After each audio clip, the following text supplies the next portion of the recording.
ఓం గం గణపతయే నమః. శ్రీ గురుభ్యో నమః. 32 గణపతుల యొక్క అవతారాల గురించి చెప్పుకుంటూ ఇవాల్టి రోజు సంకటహర గణపతి 32వ గణపతి గురించి చెప్పుకుంటున్నాం. ఇది నాగనాథ స్వామి అని తిరునాగేశ్వరం అనే ఊరిలో ఈ గణపతి గుడి ఉంది. సంకటహర గణపతి అని అందరూ వినే ఉంటారు. సంకటహర చతుర్థి వ్రతం. ఈ సంకటహర చతుర్థి వ్రతం చేసుకునే విశేషమైన భాగ్యవంతులు చాలా తక్కువ మంది ఉంటారు. కానీ ఈ వ్రతం చేసుకున్న భాగ్యవంతులు అందరికీ ఆ గణపతి యొక్క కృప వల్ల సంకటములు నశిస్తాయి. ఈ వ్రతంలో 2 రూపాలు. ఒకటి సాయంత్రం పూజ, ఆరాధన, జపము అంతా చేసి వ్రతం చేసుకోవడం.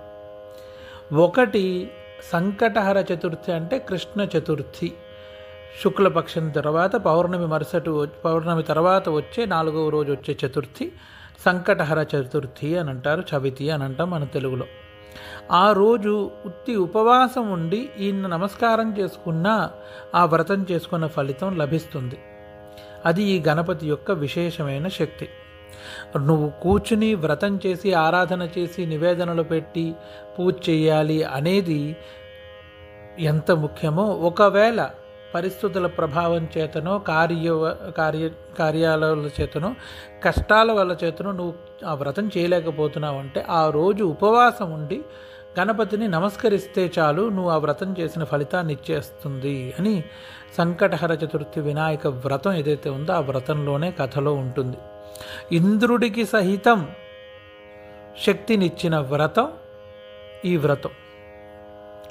ఇది రేవతి నక్షత్రం వారు ఈ గణపతి యొక్క ఆరాధన చేసుకోవడం చాలా విశేషం.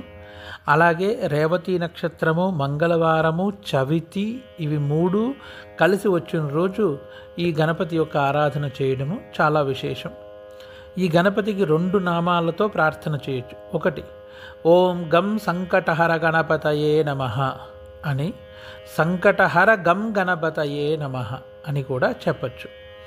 ఈ గణపతి యొక్క ధ్యాన శ్లోకం బాలార్కారుణకాంతిర్ వామే బాలాం వహన్నంకే లసదిందీవరహస్తాం గౌరాంగీం రత్నశోభాఢ్యాం దక్షే అంకుశవరదానం వామే పాశంచ పాయసం పాత్రం సంకట అరణః పాయాత్ సంకట పూగాత్ గజాననో నిత్యం.